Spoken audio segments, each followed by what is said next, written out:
오늘은 37번째 토라 공부하겠습니다. 창세기 40장 1절에서 23절, 아모스서 1장 3절, 2장 6절, 마태복음 5장 1절에서 16절, 믿음의 요셉이라는 제목을 한번 붙여봤고요. 앞에는 기도문이에요. 우리 마침 팀해고 목사님 강의 안에 갑자기 뜬금없이 기도문을 올리셨더라고요. 그래서 한번 같이 읽어봅시다.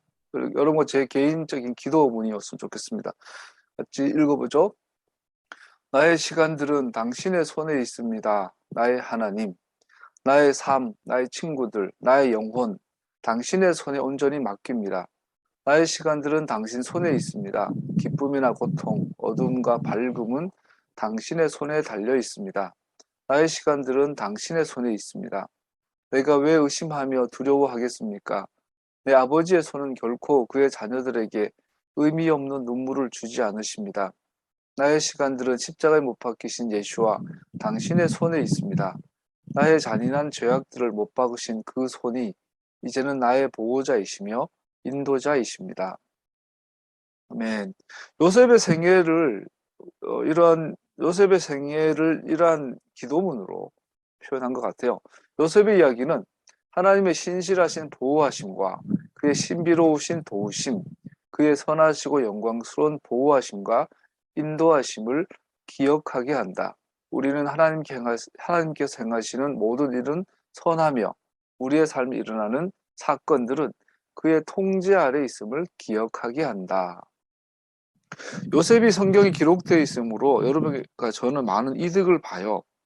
요셉의 입장으로 한번 돌아가 보면 사랑받는 아들에서 형들한테 버림받고 외면받고 거절당하고 이제는 팔려서 몸값, 사랑받는 아들에서 노예의 값을 치르고 20냥 치르고 애굽에 가서 종로를 타죠. 여러분, 오늘날 같이 살기 좋은 민주주의 사회에서도 셀러리맨으로 월급쟁이로 살 때, 자영업으로 살 때 온갖 갑질을 당하잖아요. 온갖 우리가 이제 대부분 다 서러운 일들이 다 있잖아요. 월급 꼴랑 얼마 받으려고 굽신거려야 되고 내가 하는 일에 보람을 찾지 못하면 정말 살아가는 게 빡빡하고 힘들죠. 오늘 같은 사회에서도 꼴랑 돈 몇만 원, 몇십만 원 벌려고 일단 어, 이렇게 이제 속이 없는 웃음도 웃어야 되고 그렇게 살아가는 거죠.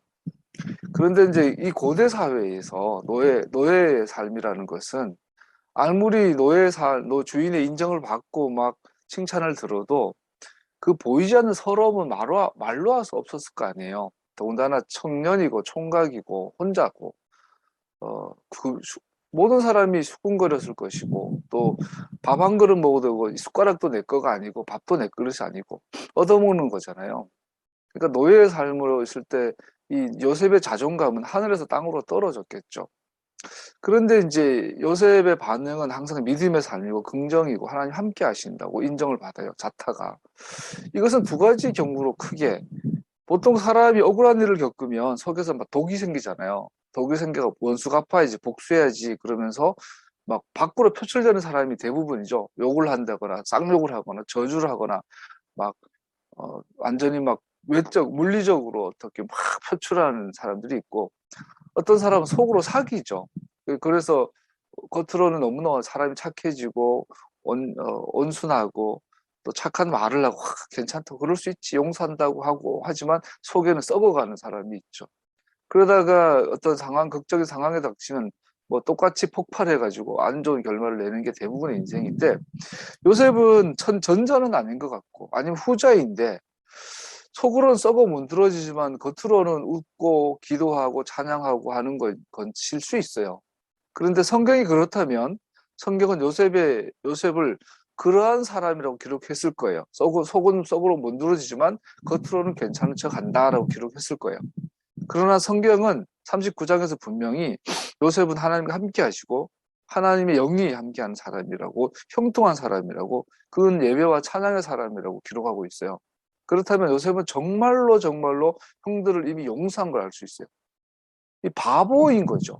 요셉이 바보 아닌 다음에서야 진정한 하나님의 사람인 것을 볼 수 있어요. 그러한 요셉의 삶, 이 정도로 하나님 함께 하시면 지금쯤은 뭔가 좀 풀려야 되잖아요. 이 정도로 예배를 받으시고 하나님 함께 하신다면 요셉의 인생에 뭔가 좀 빛이 들어야 되는데 그 다음 단계는 성폭행범. 모든 사회에서 가장 범죄자들 가운데서 가장 밑바닥에 있는 가장 학급 범죄자 취급을 받는 게 성범죄자인데 그것도 상전에 유부녀를 건들려고 했던 이 모함을 받게 되고 그리고 이번에는 노예가 아니라 죄수로 빠지죠. 고대 사회의 죄수는 오늘날도 브라질이나 태국 같은데 그 감옥을 보면 구치소에 요만한 방 하나 정도 되는데 수십 명을 집어넣으니까 잘 때도 앉아서 자고 이러는 데 있더라고요. 그보다 더 했죠. 이건 사람이 아닌 거죠. 그런데 죄수로 빠졌을 때 요셉 속에는 만약에 형들에 대한 원한이 남아있었다면 폭발했을 수 있어요. 그런데 성경 기록이 생략되어 있지만 요셉은 아마 수없는 번민과 이 감정과 그 과정을 겪으면서 하나님 앞에서 해결이 된 거죠. 해소가 된 상태예요. 한 곳에서는 이 아픔이 남아있지만 그것을 원수 같겠다, 나의 삶을 요동할 정도로 남아있지 않은, 용서하지 못하지 않은 사람이었던 걸 알 수 있어요. 그래서 그러한 가운데에서 하나님 인도하심의 이 평안함 가운데 머물 수 있었고 하나님의 선하심 가운데 있을 수 있었다는 거죠. 그래서 이 부분에서 우리는 꼭 남 이야기 같고 요셉은 위인 같은 다른 나라 딴 세상 사람 같은 거예요. 차라리 아브라함이라면 동질감이 생겨요. 나도 저 상황이라면 마누라 팔아먹겠지. 나도 저 상황이라면 형한테서 팥죽 빼서 사기쳐서 뺏어 먹겠지. 내 앞에서 돈 몇십억이 왔다 갔다 하는데 형제가 뭐야? 거짓말 해서라도 뺏어 가지. 그 동질감이 생겨요. 그런데 요셉을 보면 너무 딴 나라, 정말 하늘나라 사람 같은 거. 우리 동양으로 말하면 그 뭐야? 예? 신성 같아, 신성. 다 초월한 듯한. 그런데 오늘 본문을 읽어보면 그렇지 않죠. 요셉은 누구보다도 괴로워하고 여전히 억울해하고 빨리 이 감옥에서 나가고 싶어. 이 모습이 오늘 40장에 기록되어 있어요. 그래서 우리가 시험을 만날 때라도 오직 그의 선하심을 꾸준하게 신뢰함 속에 있다면 평안이 깨어지기보다 유지된다. 요셉의 인생을 통해서 우리가 볼 수 있는 교훈이 됩니다. 들어가기 전에 오늘날 왜 하필 요셉 이야기를 하는데 이 시기일까? 여러분, 이제 물가가 상상을 초월할 만큼 올라가고 있는데 문제는 이게 시작이라는 거죠. 올 겨울 되면 유럽 같은 경우는 난방을 주로 석유로 하죠. 그리고 물류가 지금 대부분 밀려있는데 물류가 풀리기 시작하면 대부분 배로 옮기죠. 비행기보다. 배는 대부분 석유로 연료를 떼죠. 석유값이 상상을 초월할 만큼 고공행진하고 있는데 겨울이 다가오면 석유의 소비량은 지금보다 몇 배가 증가할 거예요. 그러면 우리가 쓰는 제가 일터에서 일하고 거래하는 위너스라는 그 우리나라 세 손가락에 들은 콘센트 업체인데 이것도 다 사출이 플라스틱인데 다 석유 제품이에요.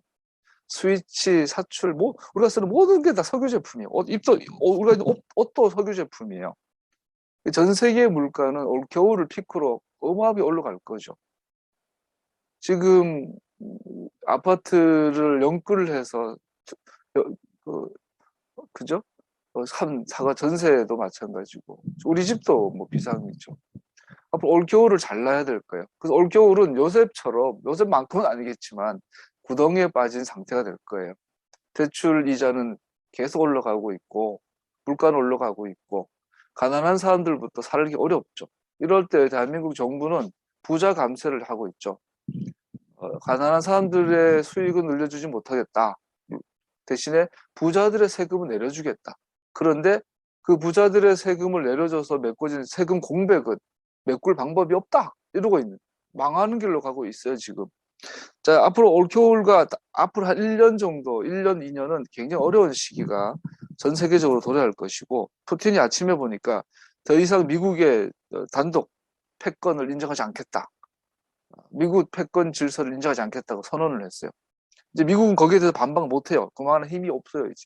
중국도 컨트롤 못해요. 세계는 엄청난 혼란에 빠질 것 같아요. 여러분, 이때 우리가 요셉이라는 모델을 갖게 되는 거죠. 요셉이라는 모델로 요셉처럼 믿음을 유지하고 보존해야 되겠다고 생각하면 되죠. 그래서 우리 요셉에 대해서 좀 더 자세하게 듣고 배워야 될 필요가 있는 어느 때보다도 지금인 것 같아요. 하나님께서는 요셉과 함께 하시고 그의 필요를 채우시며 요셉은 여전히 감옥에 있지만 하나님께서는 우리가 결코 상상할 수 없는 방법으로 그의 계획을 진행하고 계심을 발견하게 됩니다. 오늘은 꿈 이야기가 나오는데 요셉의 인생에서 가장 밑바닥, 도무지 희망과 미래에 대한 꿈을 꿀 수 없는 그 상황에서 하나님으로부터 꿈을 꾸기 시작해요. 누가? 다른 사람이. 이번엔 요셉이 꿈꾸지 않아요. 1절, 이런 일이 있은 지 얼마 뒤에 이런 일이, 그 40장에 의한 내용은 39장과 연결되어지고 있고 여전히 하나님께서 주관하고 있다는 의미죠. 이런 일이 있은 뒤에 바이어히 아하르 하트바리 바엘레, 이러한 일들이 있은 뒤에 그것이 일어났다. 정확한 시기는 알 수 없습니다. 요셉은 17세에 쫓겨 팔렸고 30살에 바로 앞에 섭니다. 약 13년의 그 어간이겠지요. 정확한 시간은 알 수 없지만 하나님을 향한 요셉의 신뢰는 확고했습니다. 즉 요셉은 최소한 13년 동안 노예 생활과 죄수 생활을 하고 있는 거예요. 그리고 30살에 바로 앞에 섰다면 그 2년 전인 약 28년, 28살 정도 된 나이일 수 있겠죠. 약 11년 정도의 노예 생활, 죄수 생활을 하고 있는 거예요. 그런데 감사하게도 놀랍게도 그 오랜 시간 동안 요셉은 하나님을 향한 믿음이 흔들리지 않았다. 그는 시간을 주관하시고 모든 것을 그의 목적에 따라 주관하시는 하나님께 그의 믿음을 두었다. 이것이 오늘 요셉의 믿음의 특징이지요. 여러분과 저는 물질적인 것, 학생들은 학교에서 시험이란, 경쟁이란, 우리 사회에서 생존이란 여러 우리는 시험 앞에 있어요. 그 가운데 요셉은 우리에게 말하고 있는 거죠. 믿음의 삶이 답입니다. 2번, 형들에게 꿈꾸는 자라고 놀림받은 요셉을 모세는 이제 꿈을 해석하는 자로 기록하고 있습니다. 혹은 감옥으로, 집으로 불려지는데 이는 사실 지하 감옥을 말합니다. 요셉은 이곳을 히브리어 보르 15절, 즉 구덩이라고 표현합니다. 이 보르는 예레미야가 땅에 빠졌던 그 구덩이, 웅덩이, 죽음을 상징해요. 끝, 나락, 인간이 표현할 수 있는 가장 그 막장, 나락을 보루라고 하는데 이 지하 감옥을 의미하죠. 문자대로 구덩이에 빠진 인생으로 설명하고 있습니다. 그는 형들에게 버림받아 구덩이에 버려졌고 여전히 구덩이에 빠져 있는 것입니다. 더 깊은 구덩이에 또 빠져버렸습니다. 노예라는 구덩이에서 죄수라는 구덩이에 빠집니다. 그러나 이제 그 사이에 요셉은 내면에서 변화가 일어나요. 꿈을 꾸는 자에서 꿈을 해석하는 자로서 술 맡은 관원을 향해 주인이 그의 얼굴을 들어 구원하실 것을 전하면서 자신도 주께서 이 구덩이에서 머리를 들어주실 것을 기대하고 있음을 보여줍니다. 이 부분을 깊이 생각해 볼 필요가 있어요. 꿈을 해석하는 자로서의 요셉. 그러면 그 13년이라는 그 기간 동안 요셉에게는 어떤 변화가 있었길래 꿈을 꾸는 자에서 해석하는 자로 성장할 수 있었을까? 시편 3편 3절, 주는 나의 방패시요 나의 영광이시요 나의 머리를 드시는 잔이이다. 사실 요셉의 인생은 매우 기쁜 이야기를 전하는 것입니다. 그러나 그가 그러한 큰 기쁨을 얻기 전에 먼저 수년 동안 낮아져야 했고 고난의 날들을 통과해야만 했습니다. 하나님께서는 모든 여정마다 함께 하셨고 애굽에 옥에 갇혀 있는 지금도 여전히 함께 계시지만 그는 그 상황을 구덩이라고 부르고 있습니다. 여러분, 눈물 젖은 빵을 먹어보지 않고는 인생을 알 수 없다. 이게 어릴 때는 다른 사람 이야기처럼 들렸어요. 나는 어릴 때 꽤 부족한 집안이었음에도 불구하고 부족한 상태를 몰랐나 봐요. 그래서 고통이라는 터널을 지나야 인생에 성공을 하든 성숙을 하든 한다고 했는데 그건 남의 이야기고 나는 그냥 자연스럽게 살 줄 알았어요. 그런데 지금 50년 이상을 살아보니까 그 말이 맞더라고요. 고난과 고통을 지나지 않은 인생은 없고 고난과 고통을 통하지 않고는 성숙은 절대로 없다라는 것. 그래서 부모가 되어 가나 봐요. 그래서 내 새끼를 생각하고 내 새끼 자는 모습을 보면 그냥 안쓰럽죠. 얘들이 나이 40이 되기 위해서, 나이 30이 되기 위해서, 나이 50이 되고 엄마 아빠가 되고 할아버지가 되기 위해서 어떤 인생의 고난의 터널을 지나가야 할지가 느껴지니까 부모가 되면 자식을 볼 때마다 이게 정말 안쓰럽죠. 어떻게 그러다 보니까 부모는 본능적으로 재산을 더 모아서 자식한테 떠먹여 주려고 하죠. 사실 그것이 자식을 망하게 하는 길인데도 그게 본능인 것 같아요. 이해가 돼요. 한동훈이가 지 딸내미 저렇게 자기 쳐가지고 좋은 학교 보내려고 발버둥 치는 게 부모로서는 이해가 돼요. 용서할 수는 없지만. 그래서 윤석열이랑 줄리가 자식이 없어서 헬렐레 펄렐레 돌아다니는 거 봐도 참 이해가 돼요. 철딱선이 없구나. 이해가 돼요. 우리가 요셉을 보면서 고난의 터널은 있구나. 재벌가의 아들로 태어나도 있구나. 누구나 인생은 고난을 통과하지 않고는. 그래서 옛날에 읽었던 그 시가 있어요. 누가 유명한 캐톨릭에서 나온 시 같은데 살포시 걸어라. 오늘 내가 만나는 모든 사람들은 십자가를 지고 있다. 이런 식구가 있었어요. 되게 와닿았는데 그런 것 같아요.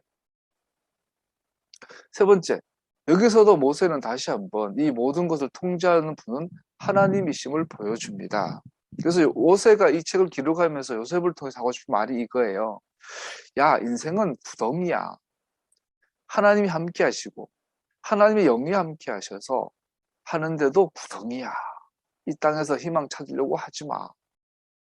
그러니까 너는 요셉처럼 꿈을 해석하는 자가 되어야 돼 라고 말하고 있는 거예요. 그들의 꿈들은 분명 미래를 정확히 보여주는 것들이었고 그래서 분명 하나님께로부터 온 것들이었습니다. 요셉이 정확한 해석도 분명 하나님께로부터 온 것들이었습니다. 그래서 그들은 요셉을 영적인 사람으로 보았을 것입니다. 여러분 강의한 보고 계시죠? 꿈을 해석하는 사람, 오늘날 그런 해몽가, 예지몽 이런 걸 말하는 게 아니고 요셉은 무당이 아니에요. 꿈을 전문 해석한 사람이 아니에요. 하나님께서는 여기서 말하고 싶은 이거예요. 하나님께서 말씀하신다. 하나님은 말씀하시는데 그 말씀을 알아듣는 자라는 뜻이죠. 꿈을 해석한다는 것은 하나님의 모든 꿈이 아니잖아요. 하나님께서 주신 꿈인 것을 알아보고 하나님께서 주신 그 꿈이 무슨 뜻인지를 아는 자, 하나님의 음성을 듣는 자, 하나님의 말씀을 읽는 자, 하나님의 말씀을 읽고 듣는 귀가 열린 자라는 거예요. 14년이라는 고난의 터널을 지날 때 여러분과 저는 반드시 하나님의 음성을 듣는 귀가 열려야 되는 거죠. 보는 눈이 열려야 되는 거죠. 깨닫는 마음이 열려야 되는 거죠. 그렇지 않다면 외적으로 고난의 터널을 지나면서 성공할 수는 있지만 하나님 앞에서는 실패한 거예요. 그래서 요셉의 현실은 구덩이지만 하나님 눈에 그는 성공한 자가 되는 거죠. 꿈을 해석하는 자라고 표현하고 있어요. 여러분과 저는 고난의 터널을 지나갔고 또 지나가고도 있을 것입니다. 그렇다면 우리의 구체적인 기도 제목은 꿈을 해석하는 자, 하나님의 음성을 듣는 자, 하나님의 말씀을 듣는 귀가 열린 자로 자라나고 있는가라고 자기를 점검해야 되는 거죠. 요셉이 도덕적인 우월성을 지난주 잠깐 이야기했어요. 특별히 성적인 부분에 있어서. 오늘날 하나님께서 찾으시는 인물인 거죠. 하나님께서 말씀하시면 듣는 자가 있는가? 내가 다시 왔을 때 믿는 자를 보겠는가? 믿는 자, 듣는 자, 보는 자, 깨닫는 자, 순종하는 자는 같은 말이에요. 그런 거예요. 그러면 여러분과 저는 삶의 이 터널을 지나가면서 반드시 눈이 열리고 귀가 열린 사람이 돼야 돼요. 이 부분은 여러분과 저에게 맡겨진 영원한 숙제입니다. 우리가 인생을 살아가고 내가 이 땅에 존재하는 유일한 삶의 목적입니다. 그런 사람이 되어야 되겠죠. 그러기 위해서는 우리 자신은 어떻게 준비되어야 할까요? 사도 바울 우리에게 정답을 주고 있어요. 네 몸은 성전이다. 네 몸이 거룩한 성전인 것과 하나님의 성령이 네 몸에 거하는 것을 알지 못하느냐.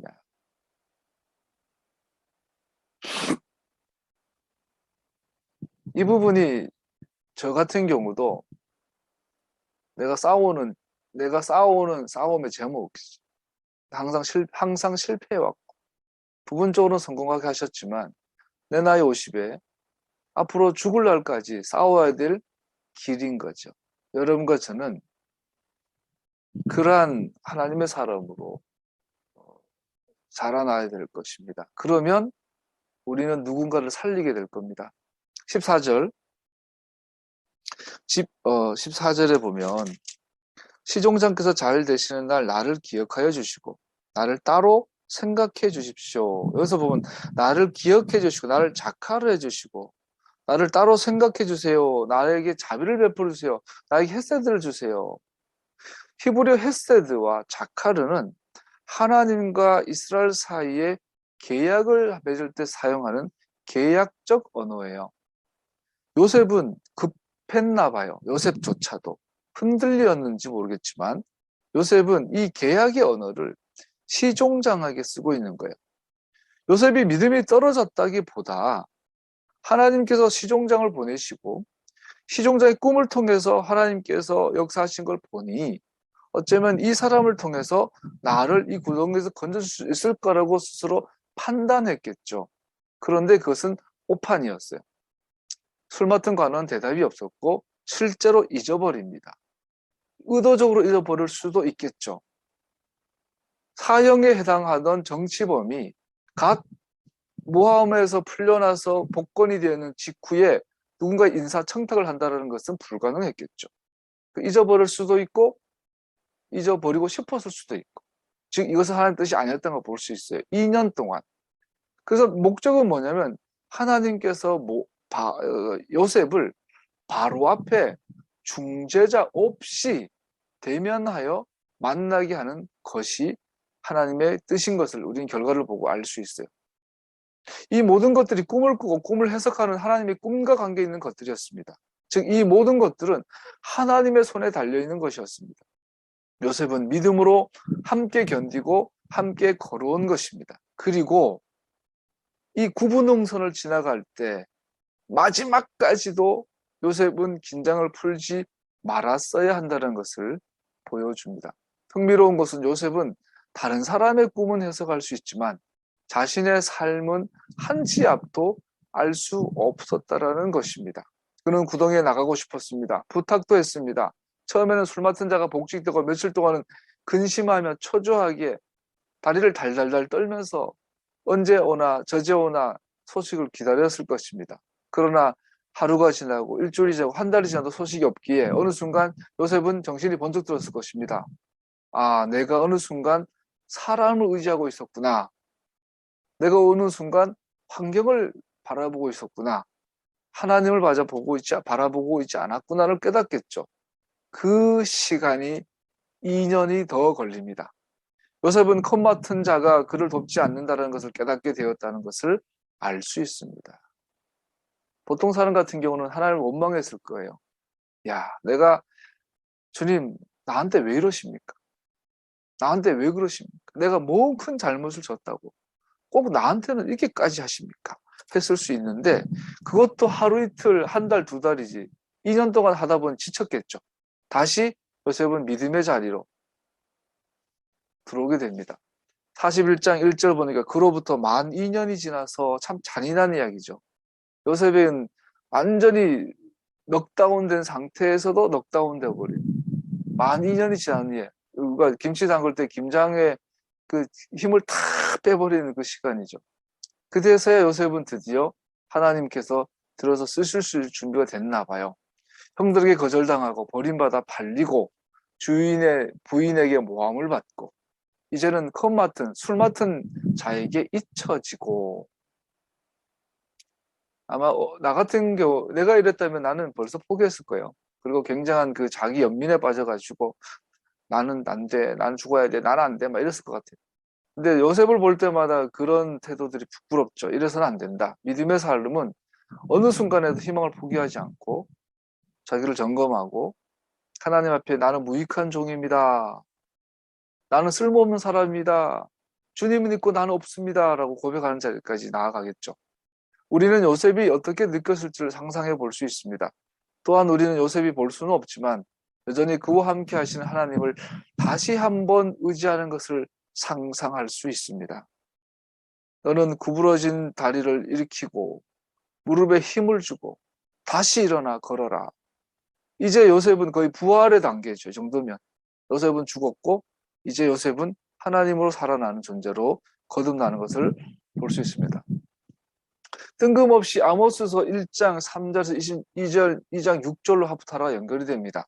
아모스서는 다메섹, 가자, 두로, 암몬, 모압, 유다, 이스라엘, 즉 아모스 시대의 이스라엘 중심의 모든 세계관들을 이야기하고 있어요. 모든 전 세계 심판이에요. 세계 심판 하신 심판의 예언에 덧붙여져 있습니다. 여러분 아모스서에 연결된 이유를 여기서 찾을 수 있어요. 같이 읽어봅시다. 2장 6절 시작. 나 주가 선고한다. 이스라엘이 지은 서너 가지 죄를 내가 용서하지 않겠다. 그들이 돈을 받고 의로운 사람을 팔고 신 한 켤레 값에 빈민을 팔았기 때문이다. 아모스서를 한번 읽어보시면 두 가지 감정을 느낄 거예요. 하나는 분노, 죽창을 들고 싶은 분노. 하나는 연민, 서글픔.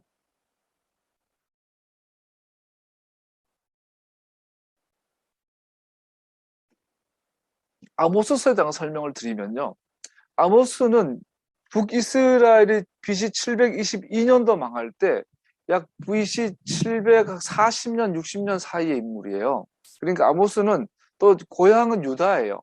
이 당시에는 우리나라처럼 남한과 북한처럼 유다, 북이스라엘로 이스라엘이 두 나라로 남북으로 나뉘어져 있었어요. 서로 적대 관계예요.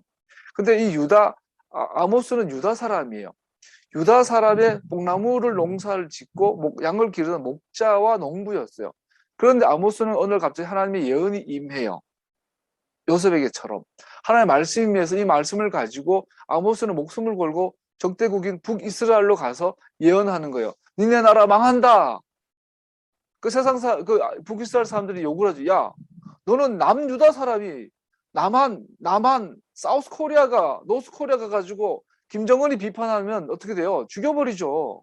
그런 상황인 거죠. 아모스는 남유다 사람이 북이스라엘 가가지고 그 이스라엘의 대통령, 이스라엘의 총리를 욕하고 장관들을 비판하고 있는 거예요. 니들은 망한다. 왜? 니들은 돈 많은 놈들이 가난한 사람들을 헐값에 팔아먹고 그 돈으로 니들은 상가궁에서 거물고 비싼 침대에서 자고 좋은 술 마시고 가난한 사람들의 그 피를 빨아가지고 먹고 사는 니들은 망한다라고 예언하는 게 아모스예요. 가난한 자들 인권을 짓밟은 엘리트 부유층들에 대한 하나님의 심판을 선고하고, 요거는 구글에서 위키피디아에서 복사한 게 하나님께 드리는 제사는 있으나 여전히 제사 많이 지내고 여전히 교회 다니고 여전히 11조하고 여전히 선교 헌금하고 여전히 새벽 예배 주일 예배 꼭꼭 드리고 하는다. 그런데 강단에 예언자적 설교가 없다. 여기서 말한 아모스가 말한 예언자적 설교가 요셉으로 말하면 꿈을 해석하는 거예요. 그 시대, 그 사회, 그 세상에 하나님의 해석, 하나님의 말씀, 하나님의 뜻을 전하는 설교자가 없다. 목사는 남아도 오는데 수천 명, 수만 명 모이는 교회들은 서울에 수십 개가 있고 있는데 하나님의 말씀을 전하는 목사가 없다라고 심판하는 거죠. 그래서 이 아모스서의 내용은 아모스는 당시 가난한 자들 질받는 부유층들과 형식적 예배를 강력하게 규탄하고 있습니다. 아모스 2장 6절 7절을 우리가 읽었죠. 읽어보면 나 주가 선고한다. 이스라엘이 지은 서너 가지 죄를 내가 용서하지 않겠다. 그들이 돈을 받고 의로운 사람을 팔고, 요셉이 돈 받고 팔렸잖아요. 예수님이 돈 받고 팔렸잖아요. 시대는 항상 힘있고 돈 있는 사람들이 사람을 돈 받고 팔아요. 오늘로 말하면 기업을 운영하는 장로가 안수 집사가 직원들에게 월급 연봉을 미끼로 줘가면 인권을 유린하고 노동력을 착취하는 것을 말하는 거예요. 그들이 돈을 받고 의로운 사람을 팔고 신 한 켤레 값의 빈민을 팔았기 때문이다. 그래서 니들은 용서받지 못할 거야. 예수 믿지 않아 용서받지 못한다는 말 하지 있지 않단 말이에요. 자, 다른 말로 말하면 니들이 가난한 사람들 돈 받고 팔았다면 예수 믿는 게 아니야. 그런데 아모스는 그래요. 그러면서도 니들은 11절을 꼬박꼬박 하더라. 교회 예배는 꼬박꼬박 드리더라. 선교는 다니더라. 성경 통독은 하더라. 니들은 용서받지 못해 라고 말하고 있죠. 그들은 힘없는 사람들의 머리를 흙먼지 속에 쳐넣어서 짓밟고 힘 약한 사람들의 길을 굽게 하였다. 아버지와 아들이 같은 여자에게 드나들며 나의 거룩한 이름 더럽혔다. 전당으로 잡은 옷을 모든 제단 옆에 펴놓고는 그 위에 눕고 저희가 섬긴 하나님의 성전에서 벌금으로 거둬들인 포도주를 마시고 나였다. 아모스서를 오늘날 읽으면 한국 교회는 다 머리 박아야죠. 윤석열을 지지한 교회 목사들은 다 혀깨물고 자살하지 말고 회개해야죠. 아모스서를 읽으면 안 돼요. 양심을 털난. 최소한 부끄러워해야죠. 최소한 미안해하고 최소한 잘못했다고 해야죠. 그런데 그렇지 않다는. 그래서 아모스는 미친놈이죠, 여러분. 남한 서울 살다가 저 용인 살다가 저 충청도 살다가 갑자기 북한에 가가지고 김정은이 보고 회개하라. 그러면 미친놈이죠. 죽으려고 작정한 거죠. 그래서 아모스가 그 유명한 말을 남기죠. 나는 너희가 벌이는 절기 행사들이 니들의 유월절이 니들의 초막절이 니들의 샤밧이 역겹다. 너희가 성회로 모여도 도무지 기쁘지 않다. 너희가 나에게 바치는 번제물이나 공식제물 바친다 해도 내가 그 제물을 받지 않겠다. 너희가 하목제로 바치는 살찐 짐승도 겉들도 보지 않겠다. 시끄러운 너의 노래소리, 시끄러운 너의 찬양소리, 시끄러운 너의 찬송가 부른 소리를 나의 앞에서 집어치워라. 너의 거문고 소리, 교회에서 들리는 피아노 소리, 너희 교회에서 찬양 반주하는 그 신디사이저 소리 나는 듣지 않겠다. 너희는 다만 공의를 물처럼 흐르게 하고 정의가 마르지 않는 강처럼 흐르게 하여라. 왜 랍비들이 수백 년 수천 년 동안 요셉의 이야기를 하면서 아모스를 가져올까요? 오늘날 세계 교회는 특별히 한국 교회는 철저하게 아모스에게 얻어맞아야 될 상황인 거지요. 군사 독재 정부가 억울한 사람들 양산할 때 한국교회 입 다물고 있었어요. 극동방송 이사장이라는 김장한 목사는 5.18 민주화 운동에서 뿌락치 역할을 했죠. 독재를 해가지고 가난한 자 피를 빨아먹고 있는 그 독재자들에게 가가지고 축복 기도를 했죠. 윤석열이한테는 한국교회 대형교회 목사들이 가가지고 요셉 같은 리더가 되게 해달라고 기도했죠. 어떻게 그 사람들이 하나님의 사람입니까? 어떻게 그들의 예배가 하나님이 드리는 예배입니까? 성경에서 그러잖아요. 너희가 드리는 예배가 역겹다. 누가 성전 문을 닫아버리면 좋겠다. 내 성전 마당만 밟고 더럽히는도다.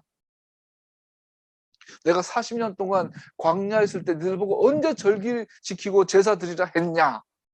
이러잖아요. 그래서 이 아모스서의 내용을 사도행전에 최초 순교자였던 예수님의 제자 스데반이 인용합니다. 그래서 하나님께서는 그들에게 얼굴을 돌리시고 그들을 내버려 두셔서 하늘의 별들을 섬기게 하셨습니다. 이것은 예언자들의 책에 기록한 바와 같습니다. 아모스, 이스라엘 가문아, 너희가 40년 동안 광야에 있을 때 희생물과 제물을 내게 바친 일이 있었느냐? 여러분, 우리는 레위기를 알잖아요. 출애굽기를 알잖아요. 이스라엘 백성들이 40년 동안 성막에서 얼마나 많은 제사를 드리고 얼마나 송아지와 염소와 양과 비둘기와 곡식 제사를 드렸습니까? 그런데 스데반은 그러잖아요. 아모스는 그러잖아요. 니들은 제사 드린 적이 없어. 다른 말로 말하면 니들이 드는 그 제사는 제사가 아니야 라고 말하는 거죠. 오늘날 예수님을 십자가에 달린 십자가의 복음을 믿고 나의 구주라고 영접한다고 하고서도 세상의 불의와 타협하고 세상의 불의의 눈을 감고 오히려 동조했다면 그들이 드린 제사와 기도와 헌금과 예배는 가짜라는 거예요. 이 이야기를 왜 목사들이 안 하냐는 거예요. 안 하냐라는 거예요. 지금 이 아모스는 안 할 정도가 아니라 목사들이 나서서 그 짓을 하고 있죠. 제주도에서 양민들이 먹고 살기 힘들어서 살겠다고 발버둥 칠 때 서울 영락교회 한경직 목사가 자기 교회 청년들 거기 보내고 칭찬하잖아요. 하나님의 사람이라고. 서북 청년단. 그게 대표적인 한국교회 모습이에요.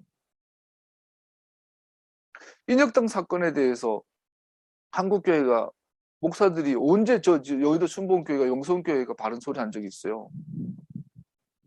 야고보가 예수님의 동생 야고보가 기도의 사람, 경건한 사람 야고보, 의인 야고보가 아모스서를 또 인용합니다. 이 뒤에 내가 다시 돌아와서 무너진 다윗의 집을 다시 짓겠으니, 다른 말로 하면 니들이 거 있는 그 예배, 그 교회, 그 성당은 무너질 거야. 그러고 나중에 무너뜨릴 거야. 내가 왜냐하면 다시 세울 거야. 그 무너진 곳을 다시 고치고 그 집을 바로 세우겠다.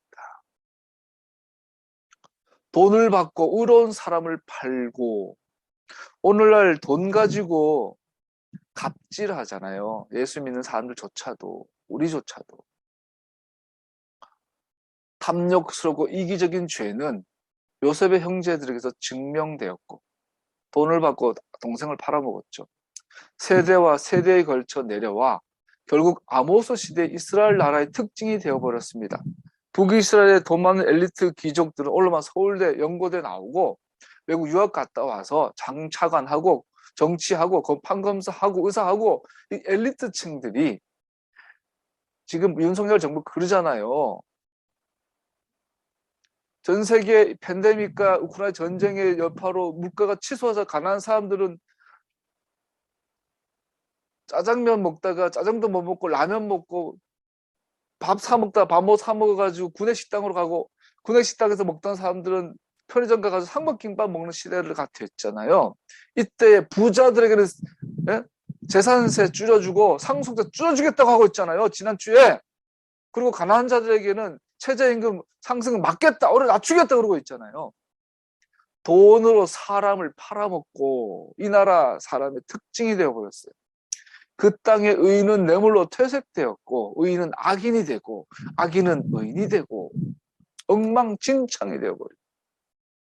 요셉은 의인으로서 돈 때문에 팔려버린 사람, 예수님은 의인으로서 돈 때문에 팔려 십자가에 죽은 사람이죠. 마태복음 5장 1절 16절에 나옵니다. 예수께서 무리를 벗어 산에 올라가 앉으시니 제자들이 그에게 나왔다. 예수께서 입을 열어서 그들을 가르치셨다. 마음이 가난한 사람은 복이 있다. 하늘나라가 그들의 것이다. 슬퍼하는 사람은 복이 있다. 하나님이 그들을 위로하실 것이다. 온유한 사람은 복이 있다. 그들이 땅을 차지할 것이다. 의에 줄이고 목마른 사람은 복이 있다. 그들이 배부를 것이다. 자비한 사람은 복이 있다. 하나님이 그들을 자비롭게 대하실 것이다. 마음이 깨끗한 사람은 복이 있다. 그들이 하나님을 볼 것이다. 평화를 이루는 사람은 복이 있다. 하나님이 그들을 자기의 자녀라고 부르실 것이다. 의를 위하여 박해하는 사람은 복이 있다. 하늘나라가 그들의 것이다. 너희가 나 때문에 모욕을 당하고 박해를 받고 터무니없는 말로 온갖 비난을 받으면 복이 있다. 너희는 기뻐하고 즐거워하여라. 하늘에서 받을 너희의 상이 크기 때문이다. 너희보다 먼저 온 예언자들도 이와 같이 박해를 받았다. 너희는 세상의 소금이다. 소금이 짠맛을 잃으면 무엇으로 그 짠맛을 되찾게 하겠느냐. 짠맛을 잃은 소금은 아무데도 쓸데가 없으므로 바깥에 내버려서 사람들이 짓밟을 뿐이다. 너희는 세상의 빛이다. 산 위에 세운 마을은 숨길 수 없다. 또 사람이 등불을 켜서 말 아래에다 내려놓지 않고 등경 위에다 놓아둔다. 그래야 등불이 집안에 있는 모든 사람에게 환히 비친다. 이와 같이 너희 빛을 사람에게 비추어서 그들이 너희의 착한 행실을 보고 하늘에 계신 너희 아버지께 영광을 돌리게 하여라. 의를 위하여 박해를 받는 사람은 복이 있다. 하늘나라가 그들의 것이다. 확실히 요셉은 의를 위하여 핍박받는 사람이었습니다. 그렇게 그는 우리에게 우리가 따라가야 할 본을 보여주고 있습니다. 마지막으로 요셉과 같은 환경에서 우리는 어떻게 해야 할까요? 그러면 우리가 보기에 더욱 절망스러워져 가는 상황임에도 불구하고 하나님과 그의 선하심을 신뢰하는 믿음이 더욱 자라나도록 계속해서 나아갈 것인가? 우리의 삶에 만나는 많은 사람들은 요셉이 살았던 참 하나님을 신뢰하는 믿음으로 살았던 삶을 살 수 있는 기회를 제공해 줍니다. 사람들이 아니라 여러분과 제가 살면서 겪는 많은 시험들은 요셉처럼 살 수 있도록 기회를 제공해 준다고 우리는 역으로 생각해야 되겠죠. 우리의 오늘 강의하는 특이하게 최명근 목사님이 앞뒤로 기도문을 넣어놨어요. 마지막 기도문 같이 이 기도로 기도하면서 마치겠습니다. 기도하겠습니다. 주님, 당신은 사람의 노력에 의미를 부여하시는 분이시며 우리의 마음을 당신과 교제하도록 조율하십니다. 우리가 하는 모든 것이 실패로 끝날 때 얼마나 자주 우리는 당신을 그리워하는지요. 한밤의 고요함 속에서, 복잡한 군중 속에서, 내면의 갈등으로 고통당할 때 우리는 머리를 조아리고 엎드리면 당신께서 우리와 함께 계시며 우리는 평화 속에 있음을 알게 됩니다. 오 하나님, 우리는 우리가 구하는 것이 우리에게 유익한지 아닌지를 알지 못합니다. 우리는 우리의 시련과 역경들이 축복인지 아닌지를 알지 못합니다. 심지어 우리는 우리의 부서진 희망과 사랑의 조각들이 다른 사람들의 삶을 세우는 것인지 당신이 헤아릴 수 없는 계획을 완성하는 것인지 알지 못합니다. 그래서 우리는 당신께 우리의 삶이 수월해지도록 시련 없는 행복을 구하는 기도를 하지 않습니다. 오히려 우리는 우리가 불평하지 않고 두려워하지 않도록 도와주실 것을 기도합니다. 믿음과 용기를 가지고 우리의 삶을 직면하도록 가르치셔서 우리가 삶의 불화와 투쟁 가운데서도 숨겨진 축복을 볼 수 있게 하소서. 고통의 훈련으로부터 승리를 얻도록 우리를 도우소서. 삶은 단순히 땅의 기름짐을 즐기려고 부름받은 것이 아니라 등반의 수고 후에 얻는 높은 곳에서의 큰 기쁨을 위해 부름받은 것임을 깨닫게 하소서. 그렇게 우리의 어둠은 당신의 빛으로 밝아질 것입니다. 우리의 나약함은 당신의 힘으로 강해질 것입니다. 두려움과 실패 위로 우리를 들어 올리시며 우리의 발걸음을 영원한 소망에 두십니다. 의로우시고 신실하신 주 하나님을 송축합니다.